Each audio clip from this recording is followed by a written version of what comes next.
everybody, it's Bust with Expedition Trial number 353. It's our first one of the 210 patch, and as far as I can tell, and I'm pretty sure I'm accurate on this, they didn't add in the new card or the cards that were missing from Empires of the or Defenders of the Ancient into the game, and so it's a little unfortunate that we've gone an entire set without like 33% of the cards added into Expedition. It would be cool to know whether or not they just messed up like they did with the release of Empires or the Ascended, or if that was intentional. Communication is key in these kind of things, and so it's a little unfortunate that this is the way it's happened, but it kind of is what it is. On to the draft. The thing we've been doing here recently is just drafting whatever the champion we've drafted the least recently is, and I plan on continuing on with these. It's like I've been really like itching to draft Zed here recently, but he's just not turning up, and so we'll just go back to this kind of thing. So we'll get them pulled up on the site. Let me take a quick look here on the search bar. Looks like Swain. Where were you at, my man? The last Swain build around 169. That's gonna be the most recent one. I feel like I might have done one recently that either just pivoted out or I didn't record it. But I feel like I've kind of drafted Swain somewhat recently. But Mega Keg Swain with the Crimson Awakener and Demolitionist. Cool. So let's get this pulled up on the site. If you're not familiar with where we're clicking around on here, it's ftpbust.com. I do want to mention over on the tier list, some people have commented, hey, Bust, the hell did you do to the tier list? This is the format that I intend on using with it from this point on. Still needs some work and some cleanup. Got to fix the Sleece and Spellslinger's image and such, but I've got these new champion guide pages done for Aphelios and for Anivia.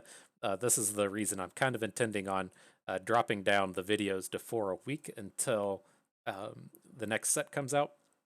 So I have some time to work on these guides. But, if you just click on the Champions Guide page, it has the card pool. This is the big reason that I'm looking to make these changes. And so I hate to, crap on Riot too much here, but it's been almost 3 months since the expedition card listing was updated. And again, just either say you're not going to do it or do it.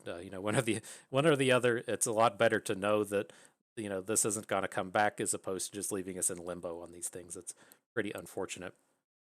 But this is what kind of pushed it forward. The expedition helper that you're used to is built off of the knowledge of what lives in all these cards. If they're never going to update the spreadsheet, I don't want the site to be held back by something that's never going to be updated. So that's there. You can get access to your 3-minute guide if you're not familiar with it. And then I'm planning on making these deck guide infographics. And so hopefully, kind of the idea is that you're looking at the tier list. I've been wanting to integrate something into the tier list anyways, so that should be accomplished with this.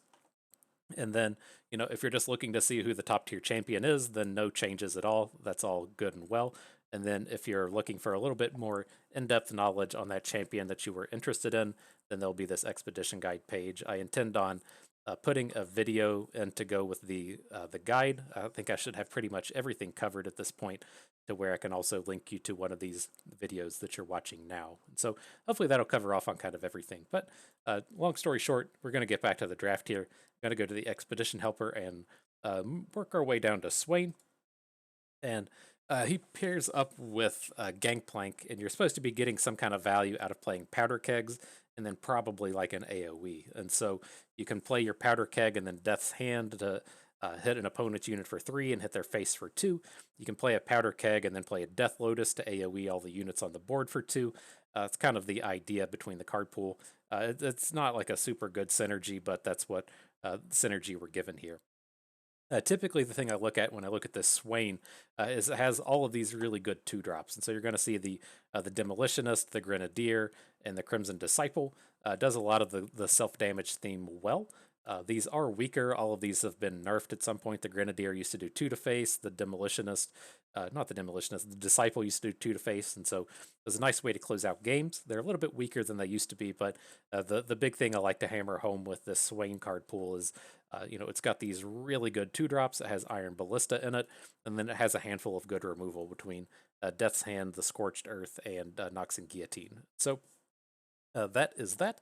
We'll see what we can pull off here. Oh, I should say, if you're looking to level up your Swain, Noxan Fervor is the way to do it. The 3 damage to an ally, 3 damage to anything else, does 6 non-combat damage, and that gets him halfway to being leveled up. And so, important card along the way.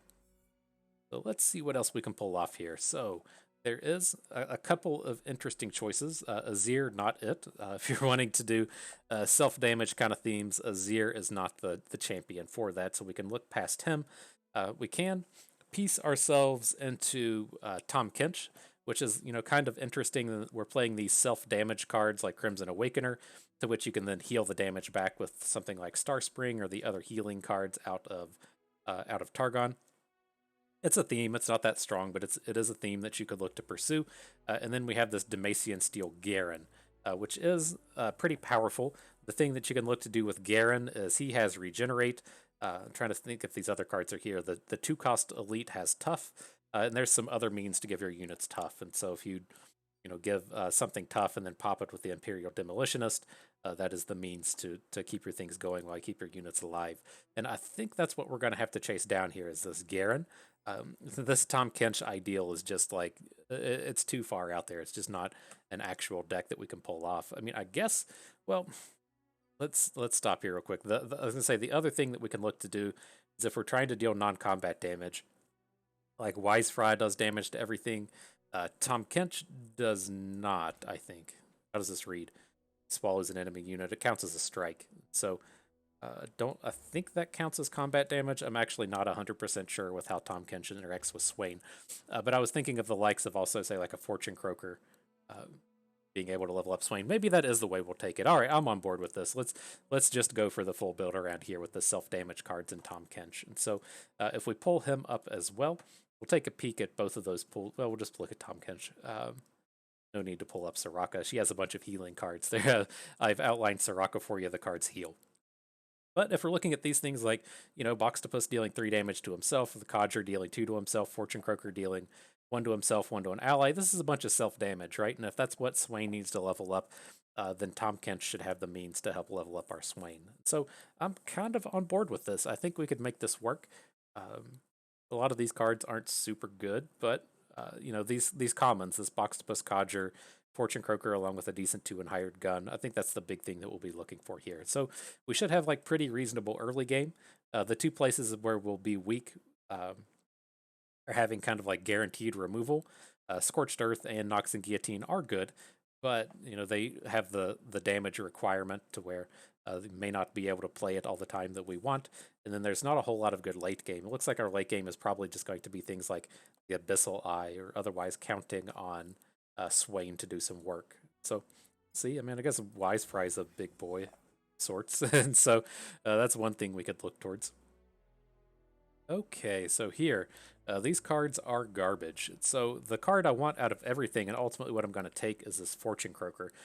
Borderline unplayable is Wish, but I think the Croaker is going to be the actual like key to our deck. Any of these self-damage themes are going to be amplified by the Croaker.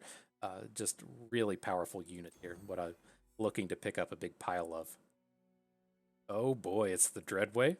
Can't pass on the Dreadway even without Gangplanks. And so we might find ourselves just playing 2 Swains and a Gangplank because it's just so good with the Dreadway being able to have the second way to draw your champion. But man, that card is just so good even without a champion. Very happy to come in and pick that up.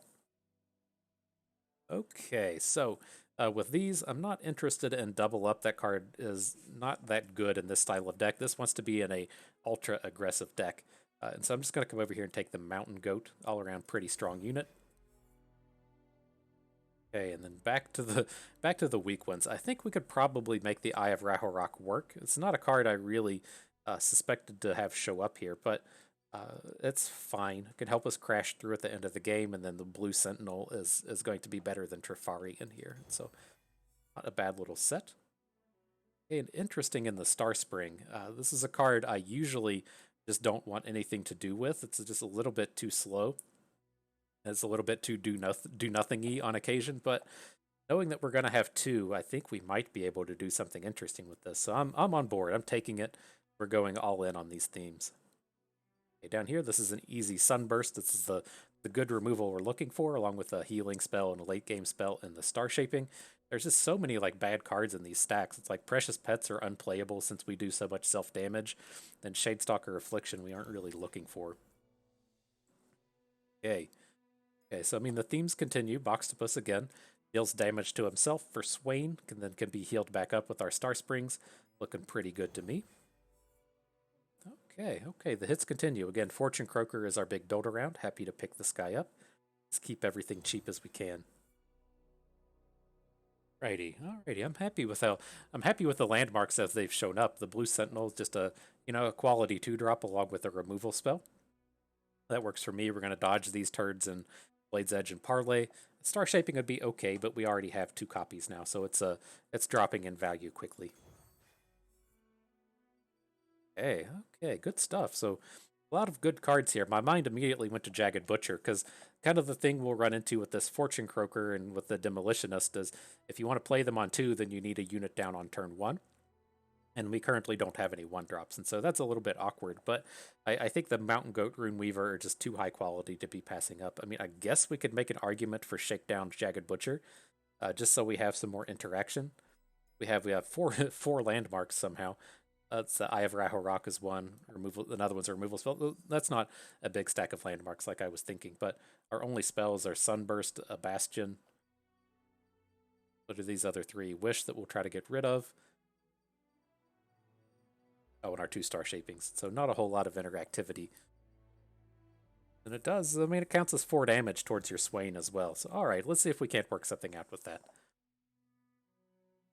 Okay, and then as far as these go, I think, the Iron Ballista is objectively strong, but I think the Spring Guardian's going to be a little bit better here. We aren't, aggressive enough for me to want to chase down these Iron Ballistas. I think we're going to be a lot more mid-rangey. So I'm going to take the Hired Gun Spring Guardian here. Okay, and then we could realistically level Chip, but I don't think that's going to work out here. So I'm going to take the removal spell and a Whirling Death, and then I think I want the Decisive Maneuvers to go with it. I don't think we'll get too much value out of Shun Pose here. I don't like stacking this ability. I like having this kind of ability in our deck, but I was just kind of counting as Eye of Rahorok to cover off on that. So we have kind of 2 of these late game closer spells, and we'll look to trade one of them away. But cool, we're given the opportunity to here. We can trade out the Eye for a Spring Guardian. Pretty good. Spring Guardian plays well here. Some good healing for our Boxtopus type units. Okay, so let's see. We do have to go and turn something premium. It's the key to our success in these decks here. So let's see real quick. Bilgewater, Argon. What's our other one? Noxus. Got any of these units? Let's see. Lounging Lizard. I know we have 2 copies of you. So, alright, you're going to be the key. I mean, he plays to all our themes, though, right? He plays to the healing theme and dealing the damage to himself, counting for Swain. This is alright. I mean, I don't... is this deck good? Yeah, I don't think so. But we do have a pretty cool theme here, and so that's all that matters sometimes. I don't know. I feel like we're just a few trade picks away. The thing I couldn't really decide that I didn't talk about was whether or not we just need to be a Star Spring deck where we're just going to try and stall the game out as long as we can and win with Star Spring, or if we're going to be able to manage otherwise. I think we're just going to end up being a control deck. We kind of touched on it a bit with that Iron Ballistas to where, we're playing all of these 2-drops, but we're not really an aggressive deck. It feels like a deck where we're really going to be just stalling out, and then trying to play to our Star Shapings or trying to play to a flipped Swain or something. Okay, well, got a decent little curve here. We picked up all of the 1-drops in our deck, so our Demolitionist is ready to go on the second turn here. Trendemir Hecarim. I think we're pretty safe to play the Demolitionist. There's not a whole lot of units that they can add to the board here that completely shut down this attack.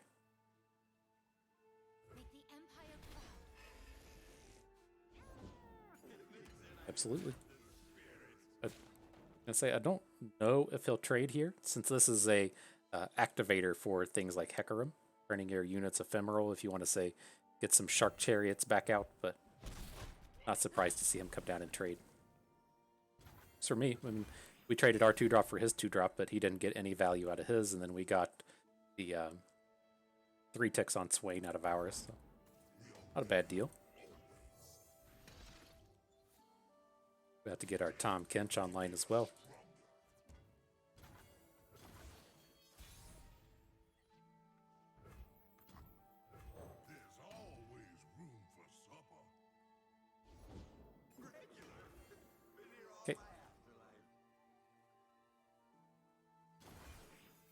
Right, so good. We got the spring gifts to go along with Tahm Kench. We have an additional healing spell in Star Shaping. Oh, a Bastion, that's neat.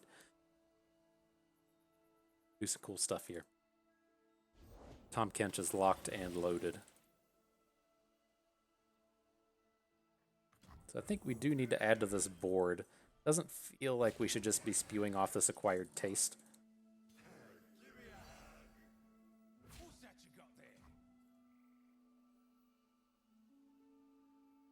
I think do it like this. Then we're going to plan on eating the Harbinger with the acquired taste. Okay. It is a little scary. It leaves our Tahm Kench susceptible to like a we do just pass. It leaves him open to getting killed by like a Grasp of the Undying. Okay. It's like it's when we have this Bastion, I don't really want to push it too hard. Okay, he's just played a bunch of units.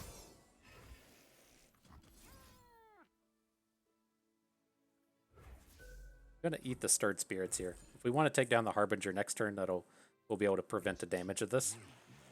And then this is his activator to get the Shark Chariot back, which we don't really want to be seeing here. Is that permanent? Oh wow. Look at you, buddy. I'm not used to that being a thing.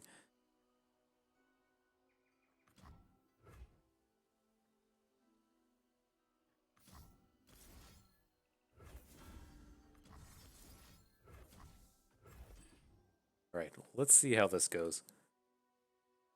We can just get this spell shielded Tahm Kench going. Should be pretty good here.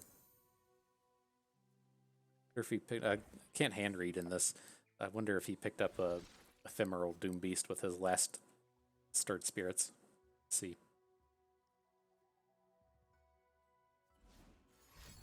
Oh, okay, and we did play the Tahm Kench acquired taste, and our Swain didn't boost up, so it counts as a as clever as it is saying swallow. Does not boost our Tahm Kench. I guess that makes sense. He doesn't deal damage. Their unit just deals damage to ours.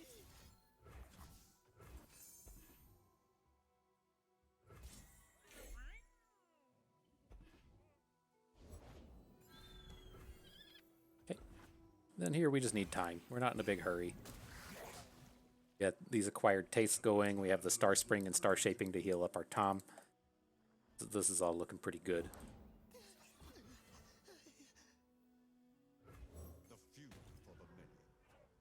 Emerald Warden's Prey. Cool. Got him.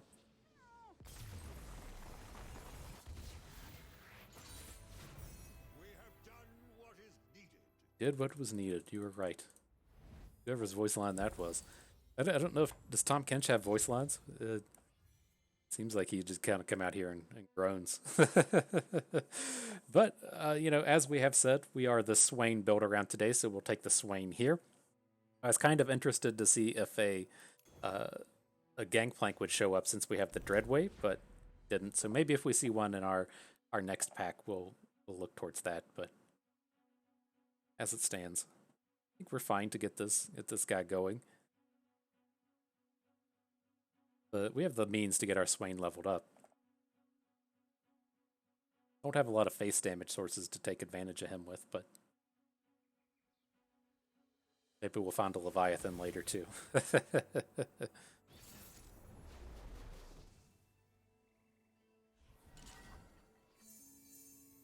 Okay, you get the awkwardness of Boxtopus plus Fortune Croaker, but let's see. There's a Star Spring to heal up the Boxtopus.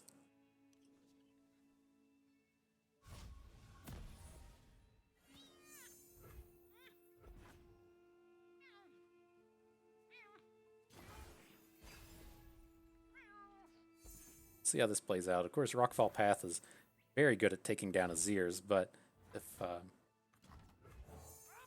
you know, you play it a little too early, then they're just going to hold on to their Azir. So might have to wait a little while to try and get that going. This is fine. Let's see. I mean, it's always risky having these 1 health units against Shadow Isles. A lot of ways to try and take this guy down. You know, if we're able to get the 3/4 challenger rolling, so that's pretty strong, right?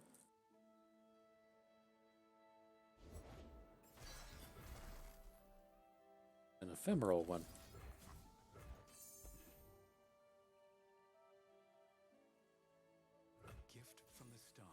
Oh. Kind of done with this turn. We're not in a real big hurry anyways.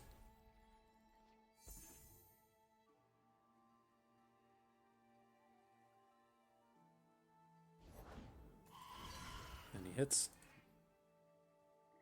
Sucks. What are we looking to do here? Like, I kind of want to get some of the healing bros down. Kind of want to get the Rockfall Path going as well, but let's just do it. Let's just pass. We'll see what he does. It's too weird if we just like start throwing down these landmarks, and we do have the means to take advantage of cards like Shakedown.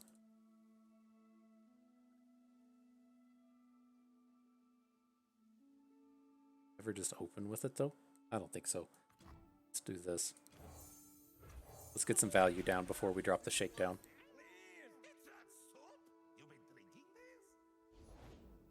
Ugh. And he missed? LOL. I know how that feels, my man. Let me tell you, I know how that feels. You're not the only one, Babs.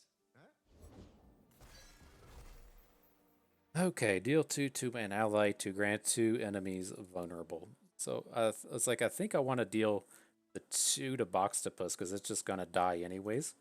We want to put vulnerable on Bark Beast and Mistwraith. Well, we can always hook the Mistwraith with the Boxtopus if we're just not gonna kill it off. Maybe we just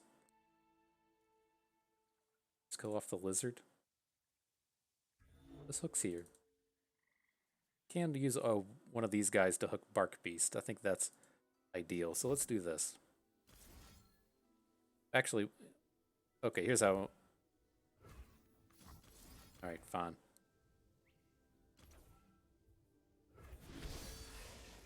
We mustn't linger. Listen and learn.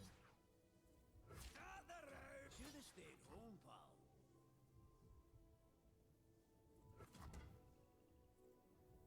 Oh, come on, we can APM this. Get in here. Protect the stars. There we go. And then if he wants to block with the Chronicler, we get the trade out of it. I'd rather have like an empty board with the Fortune Croaker alive as opposed to him having a Chronicler with the Spring Guardian and the Fortune Croaker alive. Okay. Sure.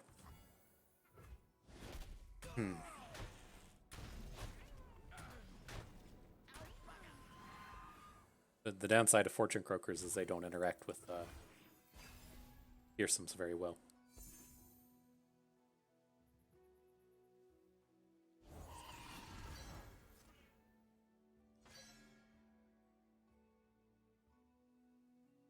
No matter what we do, we can't get a blocker on a Fearsome, but we can Whirling Death one down. I've been propagating quite the appetite. I see feast of your future. It's like, do we ever even want to get the Star Spring going? Maybe at some point.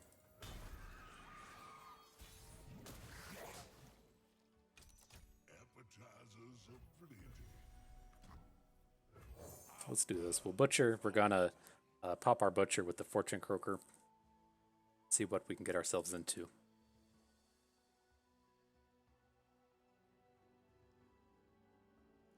Can't get too greedy with Tahm Kench like we could in that previous game. Just too much removal coming out of Shadow Isles. They tend to not have a whole lot in these Mistwraith decks. There's no Vengeances in the Nocturne. Don't remember if there's any in Callista, but there's always enough. Like there's always like Black Spears and stuff to get in the way.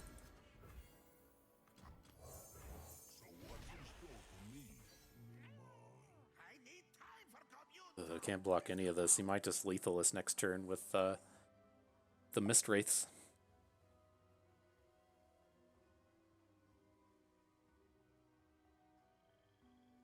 Probably gonna have to try and Tahm Kench one. It's weird that, like, why was he play Risen Mists right now?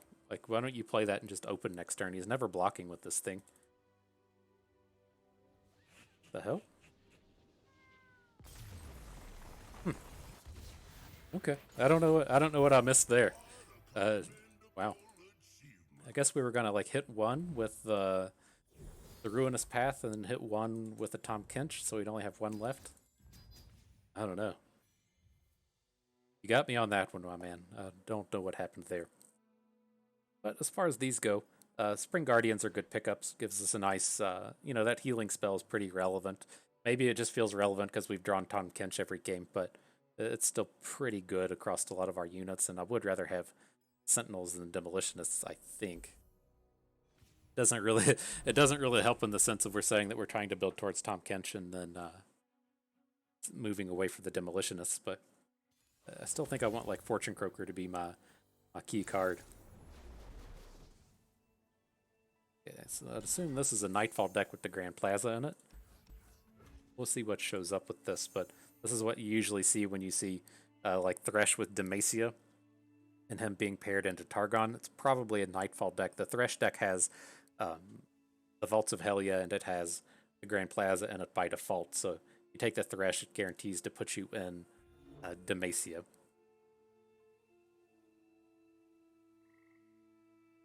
If you like started with Diana, took a Thresh second, and then landed more onto more Nocturnes, it's weird. You usually don't start with Nocturnes.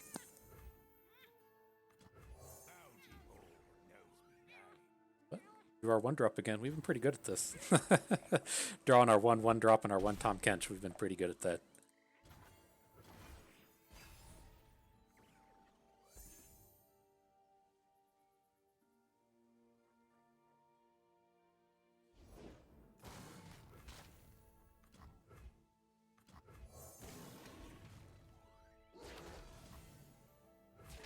Okay. I feel like we'll do better with the landmark than he will.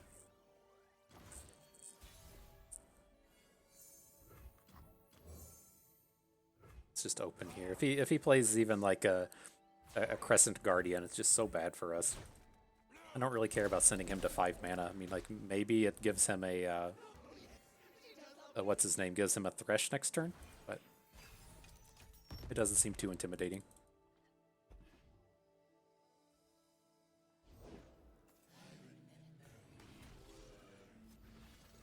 My diet is expensively unique. And we probably need to prevent. It's not that good. Like, I guess we just decide, do we want the mana next turn? Which we probably don't. Right, if we're just going to spend 2 on Tahm Kench and play Swain. Don't need the mana. Okay.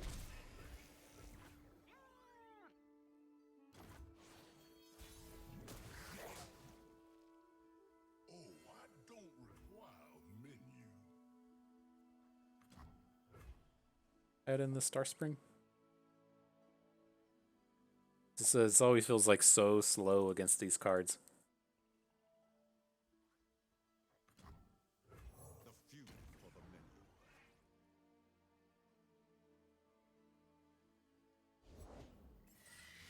Okay. Yeah, I don't think a lot of this feels really worth attacking into.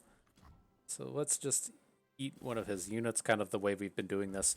I mean, it doesn't like super matter here, but we can leave Tahm Kench with 2 health. So he shouldn't be able to Unspeakable Horror down Tahm Kench, but if he has a Sharp Side or if he has a Black Spear or something, then he's just going to get aced anyways. I'd rather just play defense here. Appetizers of plenty.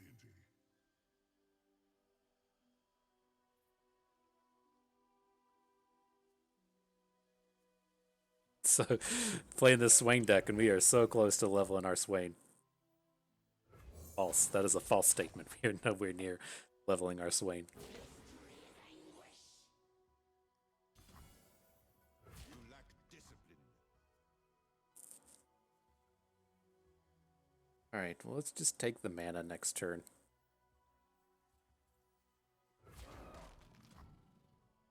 All to 10.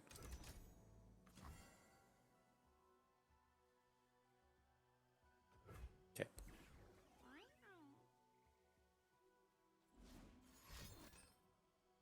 Sure.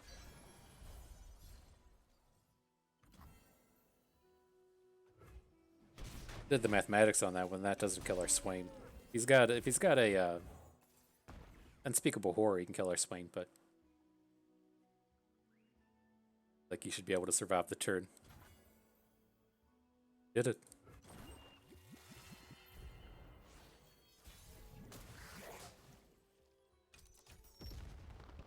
Where there's a will, there's a meal.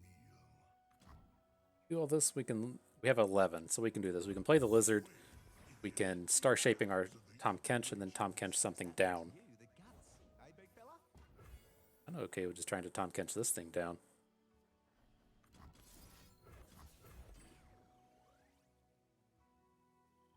Allow me a small service.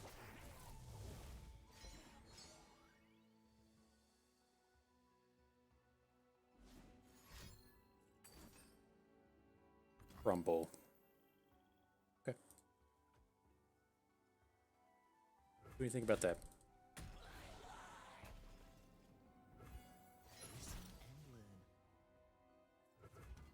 Gonna have to pivot a little bit. Let's put the damage onto our blue sentinel. See if we draw anything cool. Draw Boxtopus. Boxtopus is kinda cool. Level up that Swain a little bit more.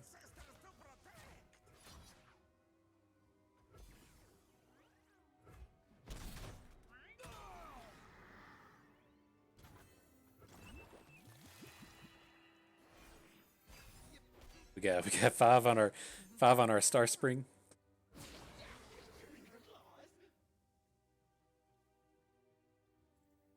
Know your place.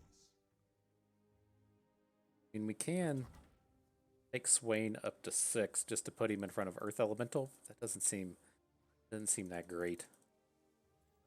Dare oppose Noxus. Do these. Fall to 3. I'm kind of just thinking of like the gain 5 here.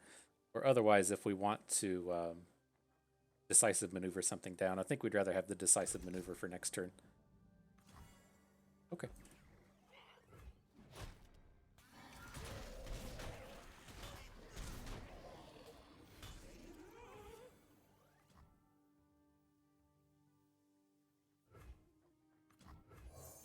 Do this first.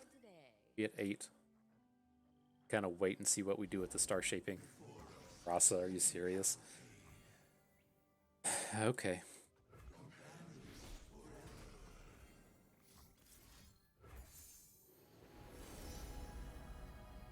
Alright, well, the Great Beyond is how we would normally try to take this game down. Might be able to do it with this. Able to come in for... Can't decisive maneuver this round, but we can come in for 11. And next turn we can have the decisive maneuver under Rasa.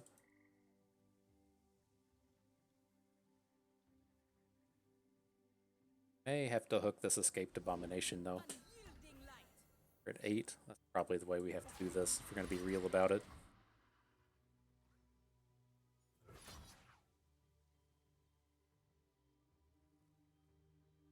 Rather just take it down. Get in for 8. Can't imagine he's gonna have too much board if we're trying to be ultra cute like that.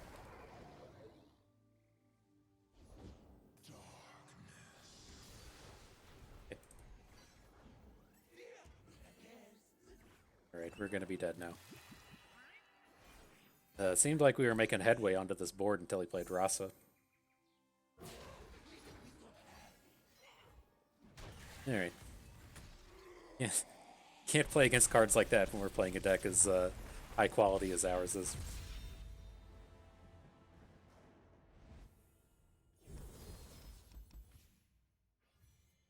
Okay, what can we do here? Not like a really exciting set of cards. I think I'm okay to pick up Make It Rain. It's not like super good, but I like that we can play it as a spell. It's a little less obvious than the Rockfall Path coming down. I mean, we could look to trade away Decisive Maneuver. I don't want both. Oh, we already traded out our Eye, didn't we? It's still a pretty weak card in our deck, but we need some amount of interaction. Let's do this. Let's take the Make It Rain. Okay.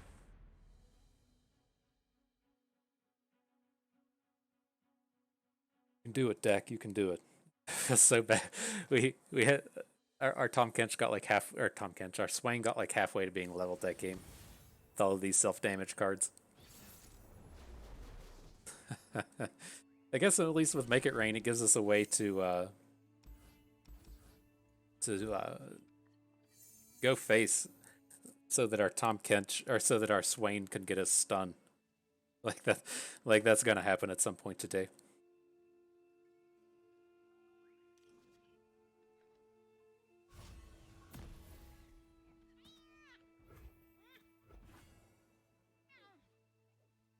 Star Spring costs 1 mana. It's so awkward that this thing costs 2.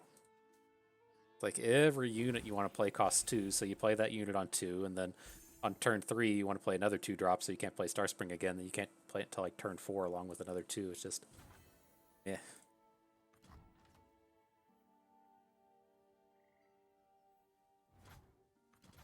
It's like I can't imagine we ever just want to play Star Spring here.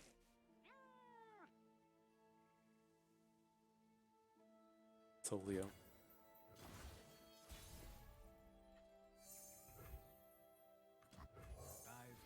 Alright, well, we're back to the Spring Guardian draw, where we can Spring Gifts our Boxtopus if we need to. Up in the star chart, huh? Is he even hoping to hit with that? I think it's just a matter of him not having anything to do, but... Alright, well, we're going to make the obvious plays here.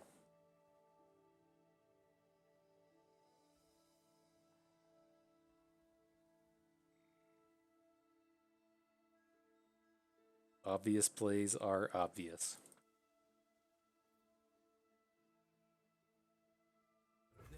Playing Targon, there's just like nothing you can do about this. He could play like Pale Cascades onto this combat, or he could play like the stun, the ground slam. But I can't. There's just no other way for him to like really stop this combat. It's weird seeing him play this guy.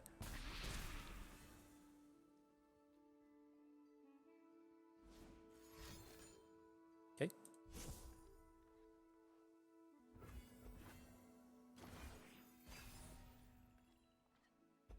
All right. Well, we're doing stuff. There's no denying it. Stuff is being done.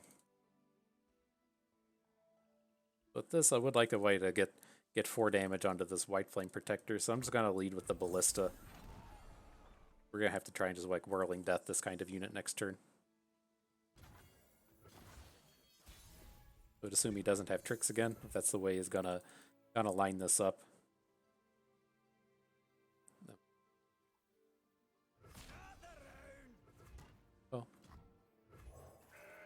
We're going to have to try and get wider than him, though. So it's like we can hook the Protector and try to pop it with Make It Rain now, instead of having to spend our Whirling Death.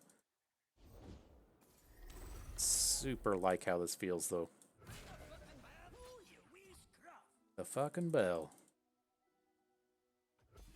We'll give him a chance to block before we play our Whirling Death. We'll just take down the Protector.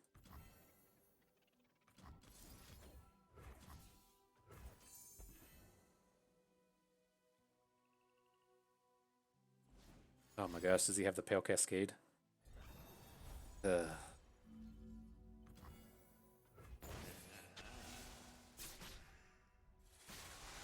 least his unit still dies, but I was really hoping to have that Boxtopus to get an attack, like get a hook in with next turn. Double Star Spring.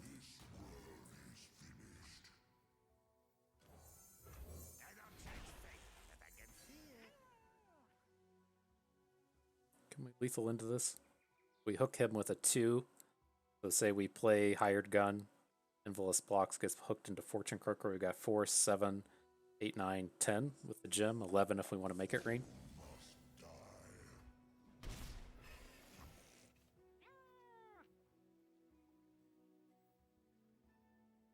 What do we do? Do we just play Spring Guardian and then gem our 2, which accomplishes the same thing? It's fine. A drop of kindness creates many ripples.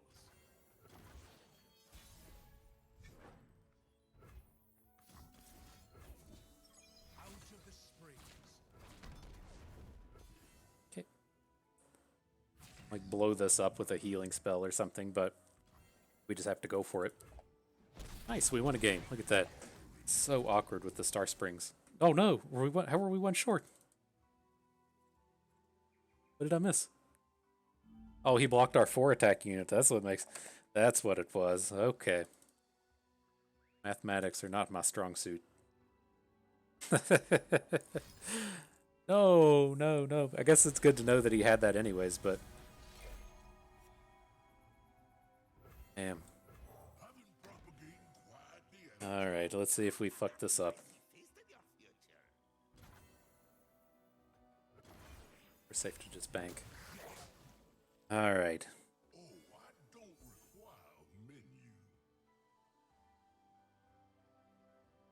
Play an 8 cost, 5 attack dragon.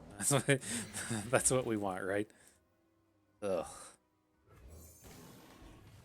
Get wider than him. Only gonna have an attack with Eclipse Dragon so far.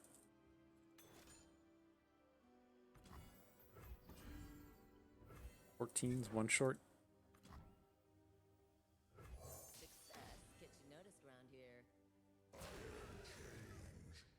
Okay, there's no cards in Targon that'll kill us.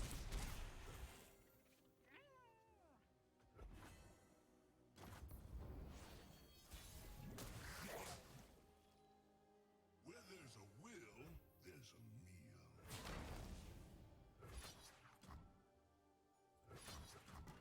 Guess realistically we want that unit to go away. I guess we can't do anything with the mana, but all right. classic FTP bust math in that game. Classic. Okay. Not done yet. Not over with.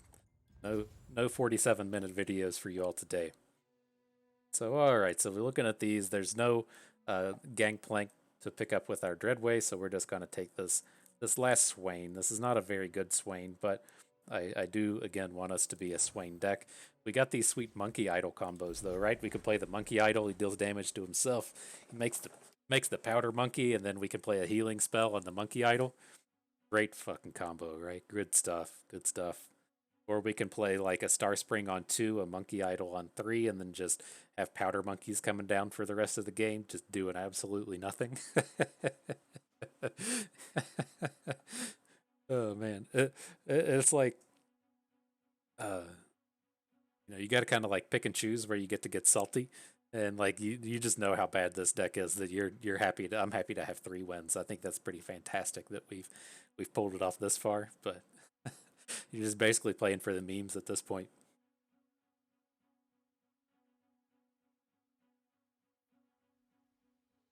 I mean, there is a world where this could be a decent strategy, but you have to, like, the stars have to align perfectly. This is something that you have to do in Constructed, I think. And if we actually sat around and drafted towards Tahm Kench, maybe that would have been a thing as well.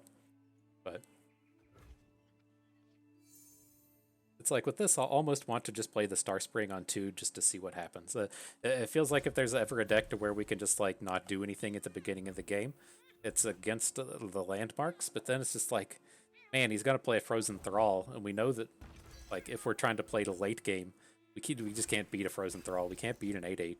So, I don't really want to Star Spring. So, Blue Sentinel it is. We might be here for the memes, but we do have to try to win the game. I think Fortune Croaker's okay.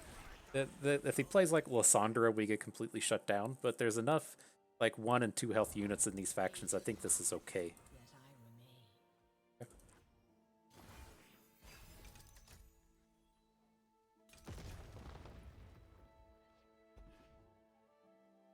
Swain, this might be the world where you get leveled up in.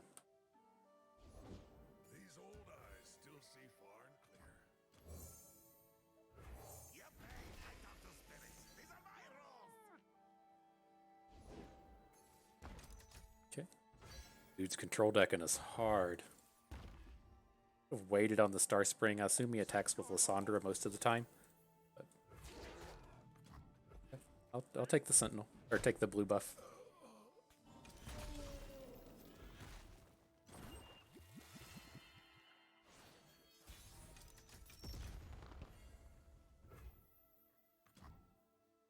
Gotta just be Swain in this, right?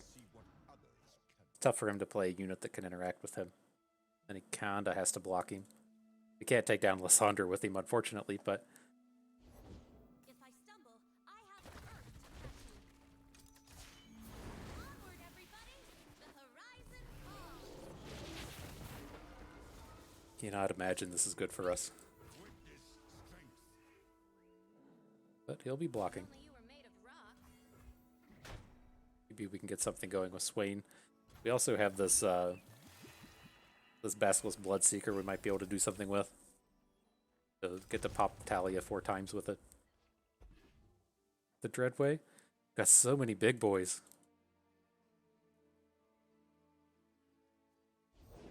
We love it when they run! Okay, then he has landmarks, so if he hooks Swain with Talia, she's just gonna kill him. Well, no, we can Bastion out of that, right? The Bastion will stop the first of her abilities, then we'll have the 4/4 Swain. Wrap 'em up tight! That nope, that didn't mouth out right. Right, if we Bastion, we can heal him up to 6. I think that was what I was thinking, that was gonna star shaping him as well. I don't want to hurt you. This attack seems horrible with the Hunter, but I'll take the bait.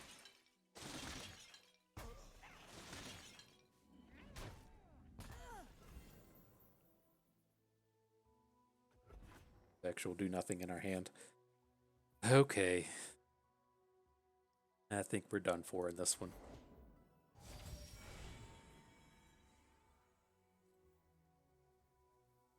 Okay, we got our Star Spring ticked up to 3 and our Swain ticked up to 4 though. That's pretty good, right?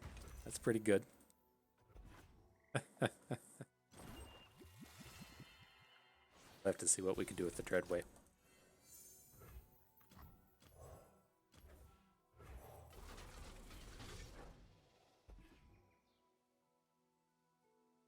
There is a world where we can play the Dreadway and then hit him for like 14 Overwhelm with the Bloodseeker. It might be kind of close.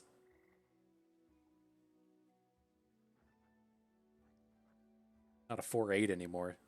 I was just thinking if he's a 4/8, we can Bastion it and block one of these Frozen Thralls for a turn, but it's not the case either. Oh, come on, dude.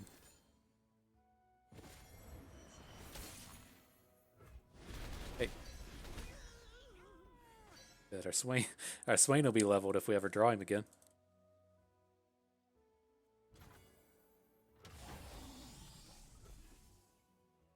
You're ruining everything! Interesting. I didn't think he had put Talia out here. Oh, we just got more tricks. Alright. I felt like that had to be like the worst matchup in the world. Like if you're trying to play a Star Spring deck that just sits around and doesn't do anything, you don't want to be playing against Frozen Thralls when they're more much better at sitting around doing nothing until turn 8 than you are. Okay. Interesting set here. I want Jack the Winner because our deck just kind of like needs the power. But I want to trade out Bunky Idol because it's such a bad card. I think we just got to go with the Epic and Jack. Ultimately, like we need some meaty dudes to hold down the board. He does the 4 damage to level up our Swain as well, so got some uses here. All right, another deck I'd love to just stall out against forever. Some dude playing Aurelion Soul.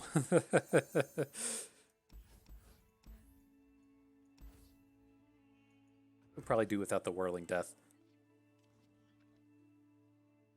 Ultimately what I worry about in this game is he just like has any kind of Sunburst draw or any kind of Daybreak draw that shuts down everything that we're doing. Unlimiting light!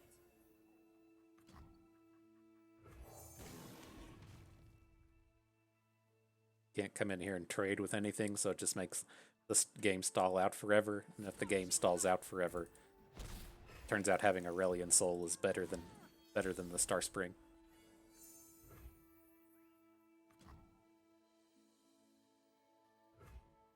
Okay, let's just hit. We don't have a whole lot going on here, and it's like if we play Spring Guardian, he just trades it with the Shield Breaker.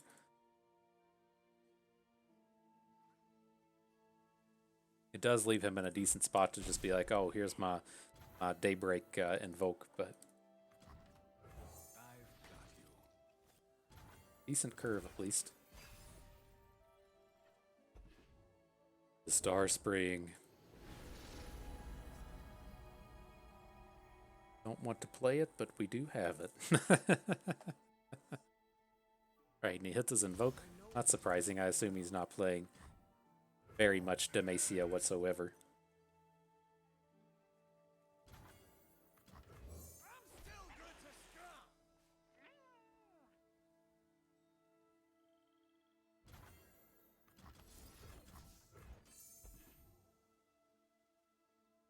Let's get things rolling. From the stars. So we should be able to get a hook on the Scryer, have our Boxtopus survive. Then I assume he's just gonna block our. Where you at? You're down here. He's gonna block our Mountain Goat with his 3/2. Well, that's fine. If he has a Targon Shield, that's fine. But we've been given a slight opportunity to get ahead. Now we get to drop the Monkey Idol Star Spring combo. Level up our Swain a little bit.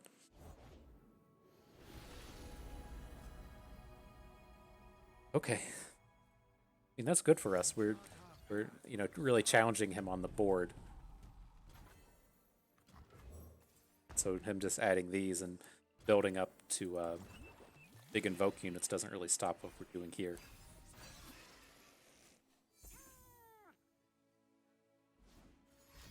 Golden Sister would be the scary one here. Oh my god.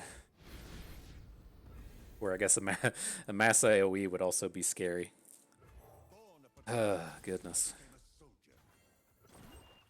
Alright.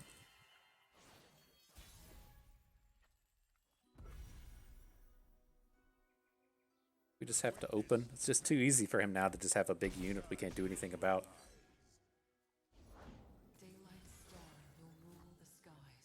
Okay, we can answer Golden Sister. We have to Sunburst her, but this is manageable. Especially if he doesn't open on us.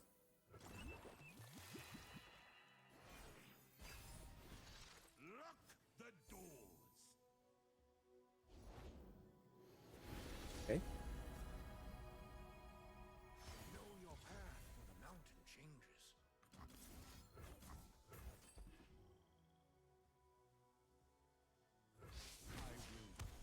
Oh my gosh, we leveled our Swain. It's too bad he's got a blocker. Alright, you do non-combat damage to the enemy nexus. We just don't have any way to do that. I mean, we have the Sleep with the Fishes, but that's kind of a scary route to take for the next turn.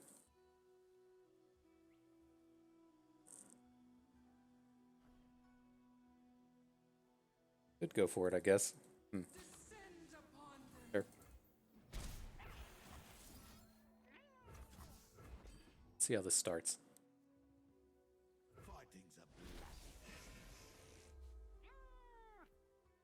Oh, that's how we can do it, right? We get the stun onto his Silver Sister. Oh, he's got an Ibex now. I was like, but we get the stun onto his Silver Sister, and then we can pop it with the Ravenous Flock.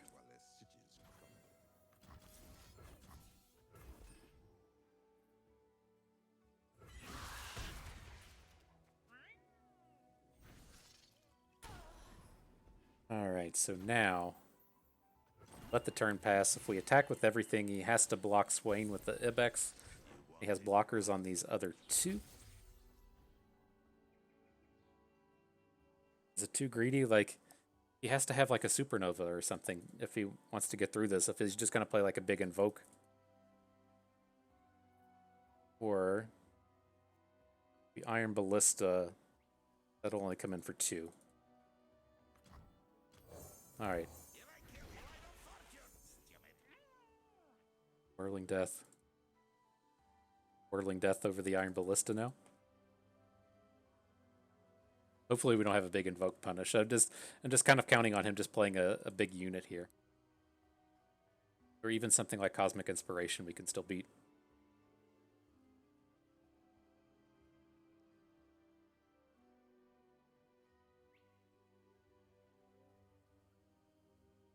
He doesn't have something good though, right? If he had something good, he would have snapped it off.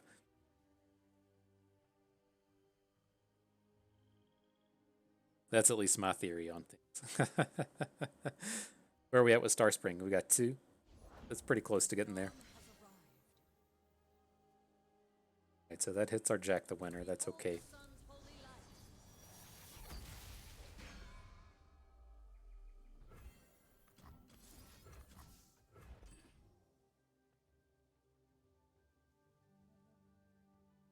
So he's got a blocker for Swain. That's what we always felt. We just got to get this this gemmed ballista in now. I think that's our only way to do it. Got another thing.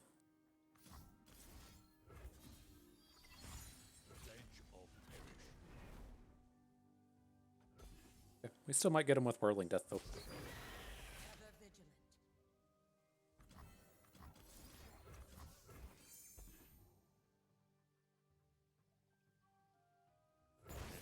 Nice. Nice, got him. Oof. So there we go. That like achievement unlocked for the trial. We flipped our Swain, and we got our Swain's ability used. So that's as good as it gets. Okay, on to our next one. We got to use the monkey idol. It was on theme with what we're doing and was pivotal in flipping our Swain. I almost want to keep it over this Crimson Awakener. Never trading out the Lizard or the Shakedown. It plays to our Swain theme. More so than the Awakener. I get like that the Awakener AoEs your team so that you're able to do some Swain things that way, but...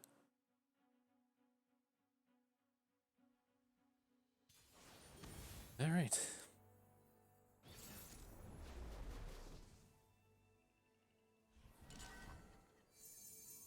So let's get these turds out of here. On to Demolitionist.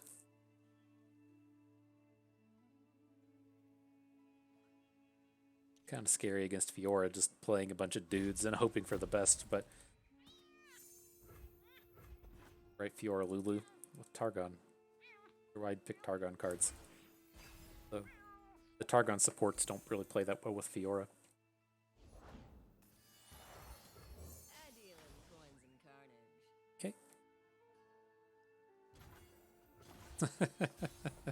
The problem with picks.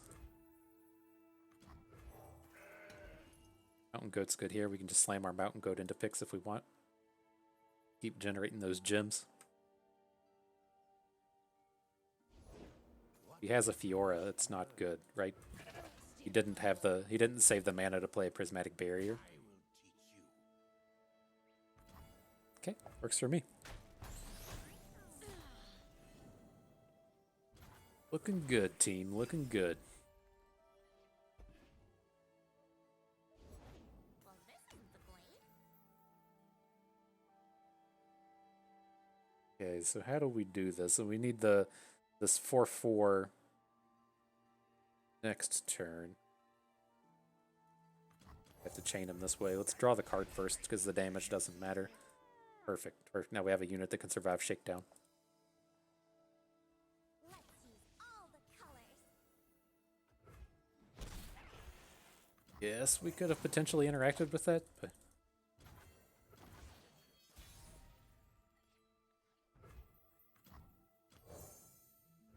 If they don't break, they'll burn. Let's see how this goes. We're going to get a gemmed hook onto Lulu. Have a unit again that can survive a Shakedown. Then maybe he'll play a unit that's a good hook onto Blue Sentinel. Like maybe if he plays... did not play a unit that was a good hook.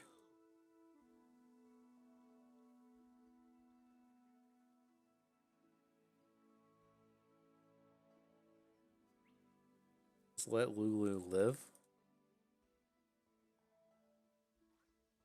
Like it. It's fine. We hopefully just have the time to deal with the Fey Folk.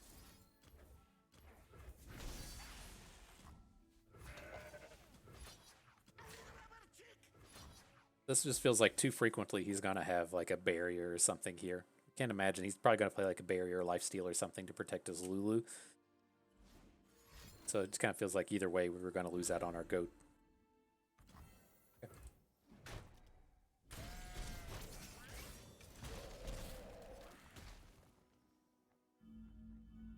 Down Star Spring. This is what we needed for success, was a Star Spring.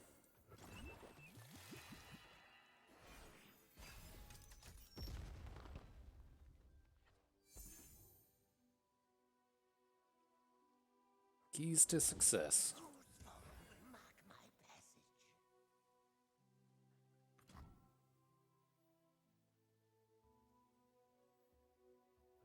Okay.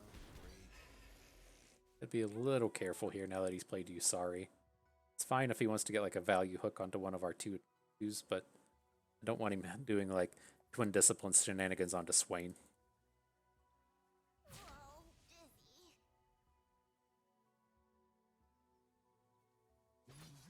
And this lifesteal's not super relevant. You know, he's at 18. I assume it's going to take a ton of work to take him down. Whatever his stick is here, that's fine. He's going to have a trick on one of his units. He's either going to lose his Lulu or his Tasty Feyfolk. Upset with whichever one it is. Protecting the Lulu, that's fine.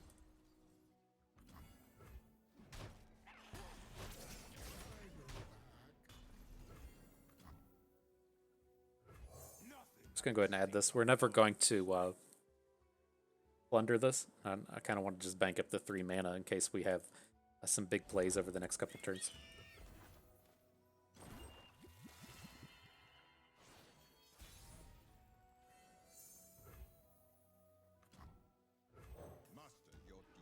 Demons are easy, miss. He's going to get flipped off this Boxtopus, so maybe he'll get to do something cool here.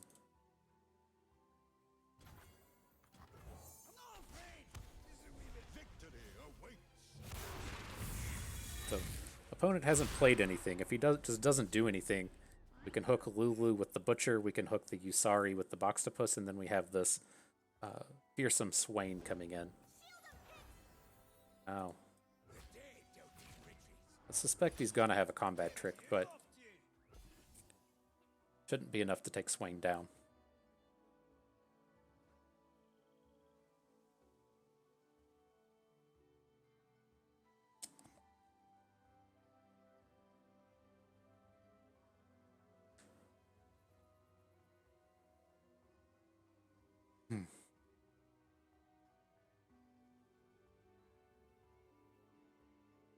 I just have to imagine this collective support / Fiora deck has combat tricks here, right?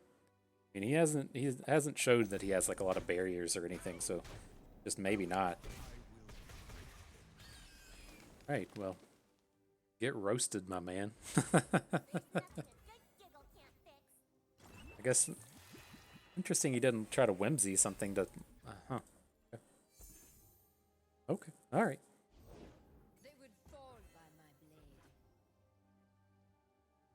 Thickens faster.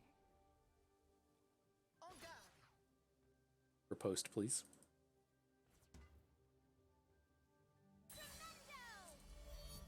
Know your place. So weird. Now he has something. Strike without worry. Okay.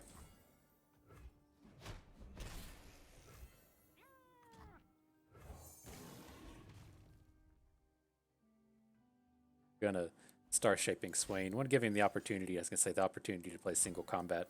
Very glad that that's the card to show up here. Oh, nice, nice. He's probably just gonna concede to this, but that was weird. That was weird. No hate to the opponent, but that he just had to have like an ultra strange draw or something.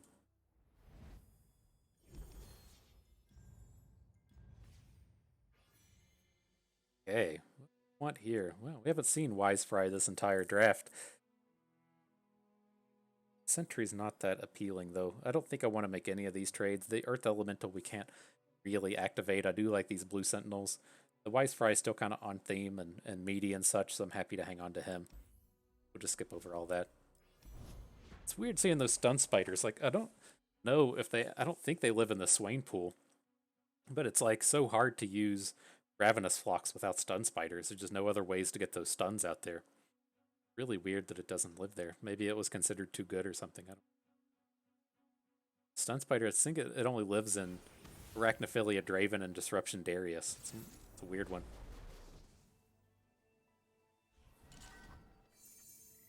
Okay, so let's hang on to Boxtopus, look for some of our other build-arounds. How to find that Star Spring. Maybe we can get it up to like 10.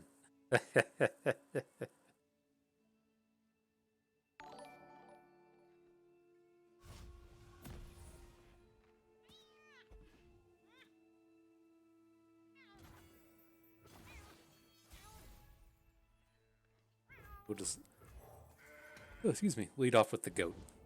Oh, good and bad, good and bad. He has a 4-cost dragon here. It's abysmal for us, but we get the free attack in with Mountain Goat. It's got the dragon.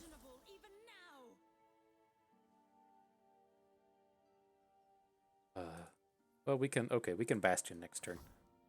So let's gem our Mountain Goat in case he wants to attack with this thing. We'll add in our Boxtopus, and then we can Bastion Boxtopus onto his Herald.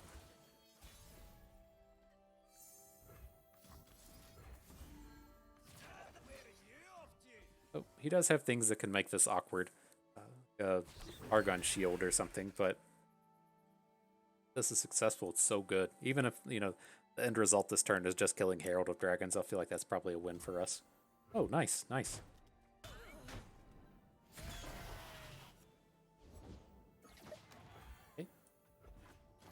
See the Electro rigs too often. I was really hoping the new cards would come out so that the things like the elusive guys like the Impersonator, is that what he's called? Something Impersonator, like a C.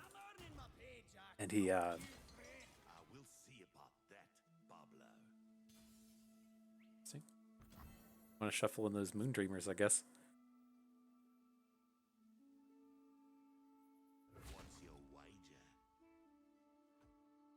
Okay, let's try to keep Jack out of Mystic Shot range. I feel like if we want to take down this Moondreamer, like I guess whatever unit we want to take down with Boxtopus next turn is just going to get killed anyways.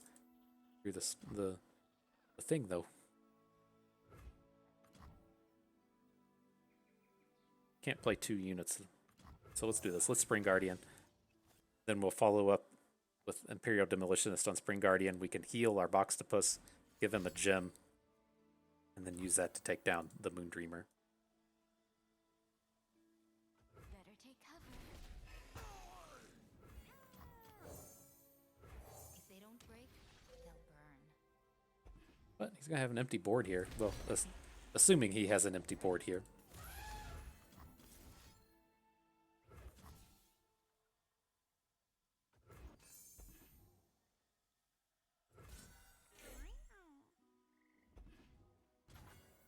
Some of this, a little bit of this. He wants to trade out his bro. Pretty okay with that. Not bad, right? And Sleep at the Fish is our Demolitionist. You leveled up yet, Swain? Getting there. You getting there, aren't you, man?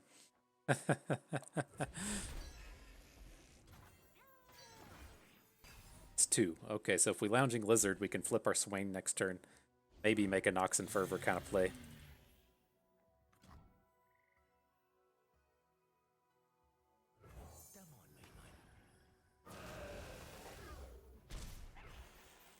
Okay.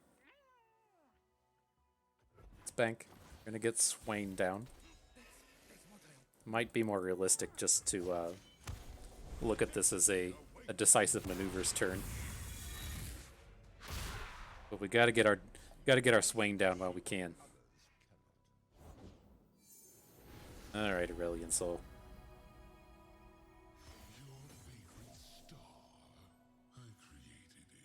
We're just gonna kill him, but we don't get to be as clever about it.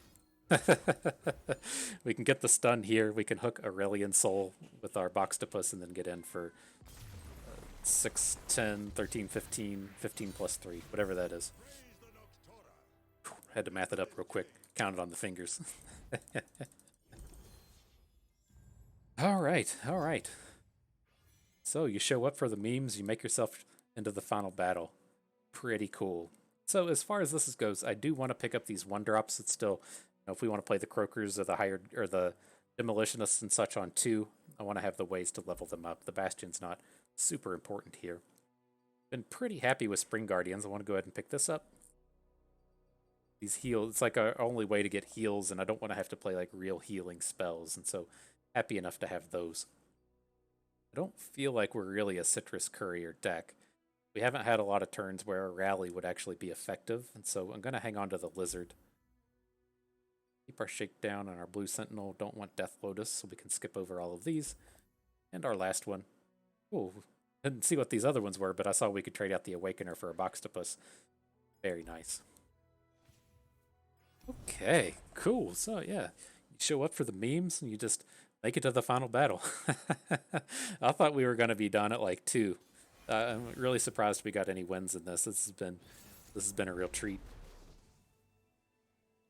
All right, now how can we handle the Mist Wraiths?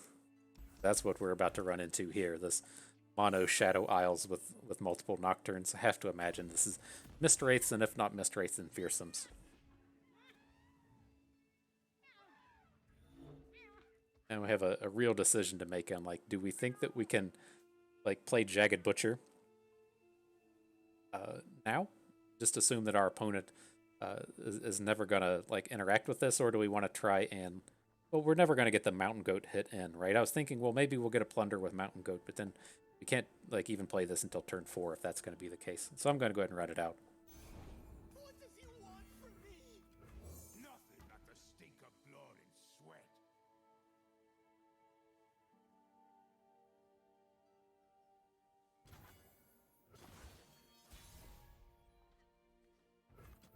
Get in there, Mountain Goat. We have our Tahm Kench Spring Gifts as well, so lots of power there. All right, so I'm only going to attack with the Butcher. I still feel like he's probably playing a Fearsomes based deck, so I want to have our Fearsome blocker just in case.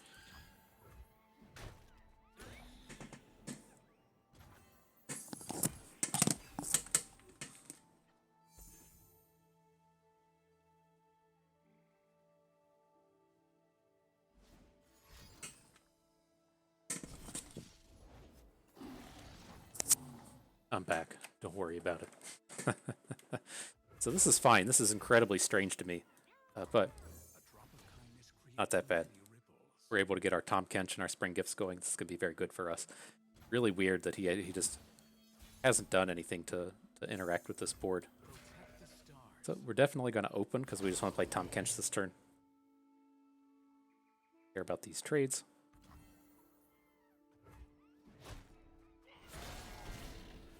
Only like downside to Tahm Kench is if he plays a yeah, that's what these are what we were expecting. I'd say the downside is if he has a Nocturne to try and ace him quickly.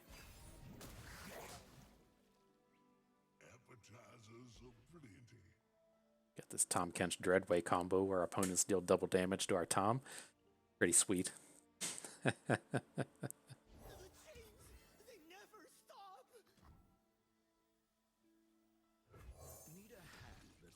This is like 100% going to be a Nocturne coming down.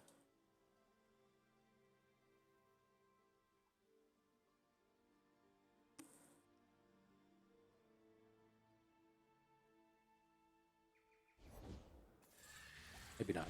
That's not Nocturne. I did the mathematics on that. I figured it out. He did not play Nocturne. So, yeah, let's go ahead and start killing stuff then. So,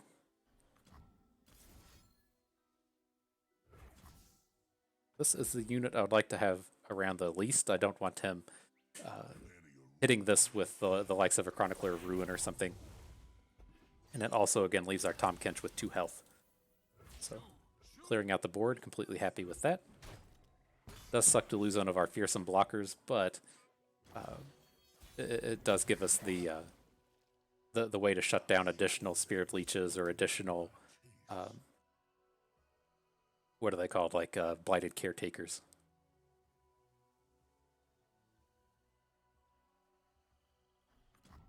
Alright, so I think I'm okay with just like a little acquired taste here. Well, we want to keep the star shaping back up. We can't do that. I guess we can't really star shaping anyway. So let's just start with the spring gifts and see what happens. Gift from the stars. I think we should be looking to bank some mana into next turn. But there's cards that like we just can't play around. Like if he has a crumble, we can't do anything about it. And then like here, I think if he has a like a black spear, there's not really anything we can do about it.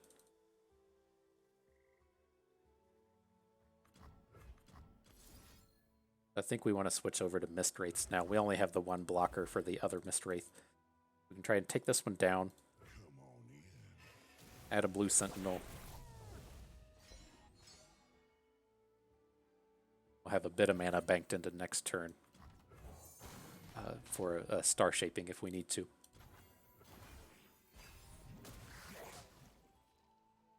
Appetizers of plenty.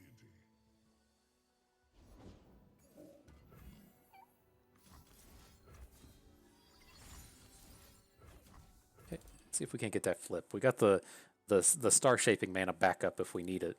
This feels like another place where he's just going to try and play a Nocturne, but we get our flip, then we obliterate everything.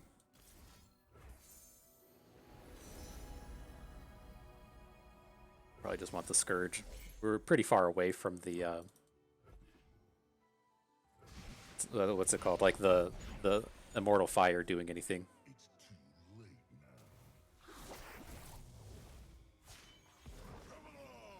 Okay, okay.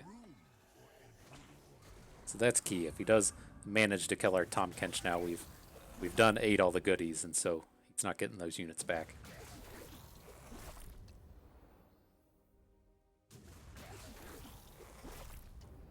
So Nocturne away if you want. Yep.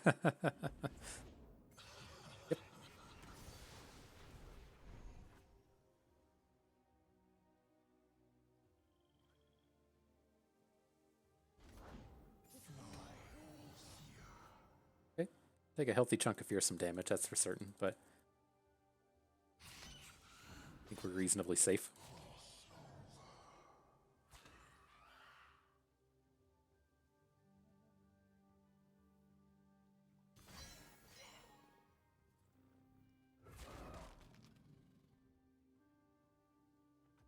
Like on his next attack will be at 9 mana. We still just have to block like this. I'm trying to like piece together this way how we get to both the Dreadway and the Scourge on the board.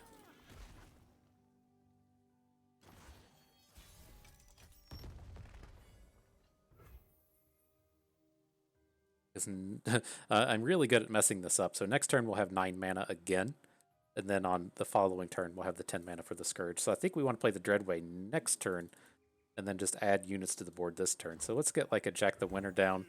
We'll get a Demolitionist down. We'll contemplate trying to make a shakedown type play. See what we can do to his board. I don't really want to be like losing units here, but I think some of this is worth pursuing.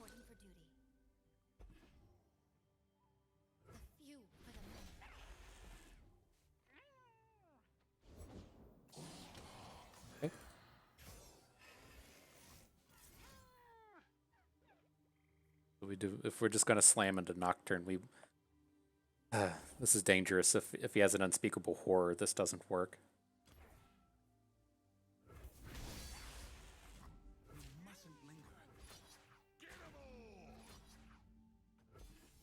But let's give it a shot. He's already played 1, so hopefully we don't have to deal with multiples. Ugh.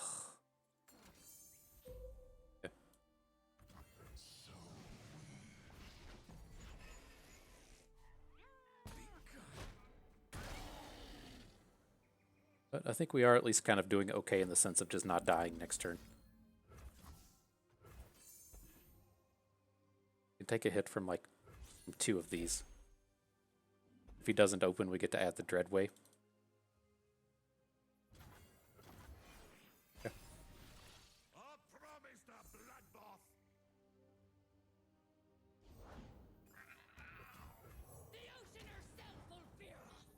Alright. Alright, this Dreadway Scourge combo is how I want this to go. Ugh. That's one short. Ugh. What a lame-o.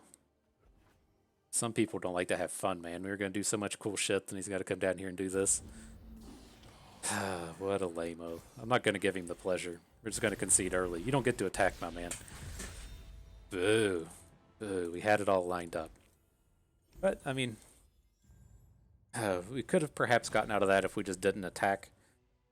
Like, we were leaving ourselves open to get to have a lot of trouble with an unspeakable horror. So maybe we should have just like left our dudes on the board and then kind of counted on the power of having the Dreadway plus the Scourge just give double damage overwhelms to everything.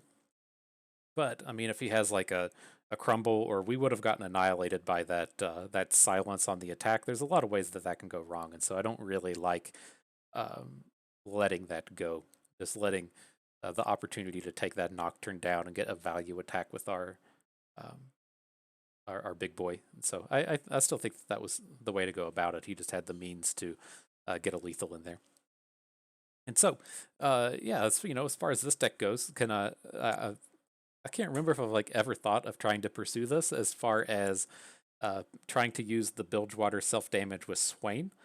Maybe that's been done and constructed. I don't know. It doesn't seem like it would be a very successful deck, but I guess it probably hasn't been done and constructed because you can't play 3 factions there, and so the healing cards out of Targon aren't going to appear if you're playing Swain plus Bilgewater. But I mean, maybe there's some kind of aggressive deck there. I don't know.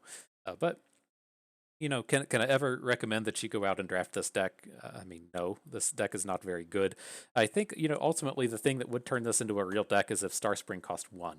That was ultimately what the problem was. The entirety of the trial is this card. There's just like never an opportunity to play it. Again, it's like if you want to play it on 2, then you don't get to play your 2-drop. If you want to play it on 3, then you don't get to play your 2. So you can't play it until turn 4, at which point you can only play it with like another 2-drop. And excuse me, there's just like never these lines to where you can get the Starspring down. And I kind of wonder if they took the alternate win condition off of Starspring, the once I've seen you heal 22, if they could make it cost 1. Because at that point, I don't think it's like a very strong card. But then like also historically, at least in Limited, I can't remember the name of the card, but there's been like a variety of cards in Magic to where the one I remember most recently, it's been a while since I've played Magic, but it was in, I don't even remember what the name of the block was, but there was like a blue enchantment that gave all of your opponent's units negative attack, which was extremely strong. There's no way to deal with it in Limited. But on kind of like the flip side, the things that prevent a damage to everything or give all of your units +1 toughness have not been that good. And then giving your units a healing every turn is even worse than preventing a damage. Or it's worth, like, right, if you imagine like if there was a card that gave all of your units +1 health at the start of the turn, if there was another card that gave all of your units like tough for a turn, or like tough for the first damage they take every turn, and then if there was a card that healed 1 damage every turn, the heal 1 damage every turn is far and away the worst out of all of those abilities. And so it would probably not be playable if it didn't have that alternate win condition attached to it. But then again, it's also impossible to hit that alternate win condition if you're not playing Soraka. Like, Soraka is the way that you come in and like, she takes like 3 damage on your opponent's turn, and then you attack and you pop off 6 off a Starspring. It's just, as you can see in this deck, we just never had the means to actually level this up. And so this is kind of like the big reason I say to avoid drafting this deck, because if the only heals that you have are Spring Guardians, which we had 4 of, Star Shapings, and then the 2-mana cycling card is fine. Like, if those are your only heals, then you've kind of like really popped off. But these Star Springs tend to just be dead so many times that it's not quite worth having. And so you're kind of playing like behind from the start if you have these Star Springs in your deck. So outside of that, I think this idea is okay, having these kind of like self-damage cards with Swain. But as you can see, I think we got him like leveled up twice. We just it's like quite the tug of war, is the sense that like you need to have enough self-damage cards to try and level up your Swain, but then you need to have enough healing to where the self-damage isn't just killing off all of your own units. It's a really tough thing to balance. But you know, I don't really have any advice for you all with this deck other than not drafting it. But you know, hopefully the trial itself was enough to really help you along the way if you're trying to draft like something like this on your own. But yeah, that is going to do it for us today. I thought that was a nice little run for the memes. I had a good time with that. Looks like we have some kind of loot box here, some kind of prismatic chest. Glad to pick that up. All right, Mystifying Magician, we got to take the unit. Everyone knows how this goes. Welcome to the collection. Right, and that is going to do it for us today. And so, hope you all learned how to damage your units a little bit better, then heal them even a little bit more. Maybe learned a thing or two along the way and had a good time watching. This is Bust, and we thank you for being here.